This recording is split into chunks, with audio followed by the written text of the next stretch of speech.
اهلا بيكم حبايبي. لو بتحبوا الاكل ببيتي يبقى مكانكم معايا هنا. انا اسماء سليم، وهنا هتلاقوا وصفات سهله وسريعه وكمان اقتصاديه.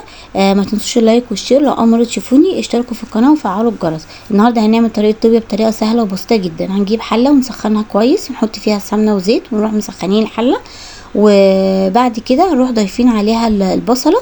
واول ما تصفر ما تخليهاش تغمق منك، لا بتصفر بس، تروحي ضايفه عليها اللحمه وتسيبي اللحمه تاخد لون. ما تقلبيش فيها كتير عشان ما تنزلش العصاره اللي فيها، عشان تفضل محتفظه بالطراوه بتاعتها. بس كده اول ما تاخد لونين من الجنبين تروحي منزله عليها معلقه توم كبيره وتاخديها وتقلبيها. وبعد كده تروحي ضايفه عليها الطماطم، كوبايتين طماطم كبار مضروبين في الخلاط.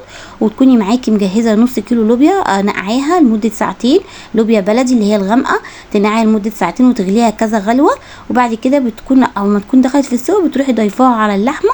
ولو لقيتي الصلصه قليله بتروحي مزوده ميه مغليه.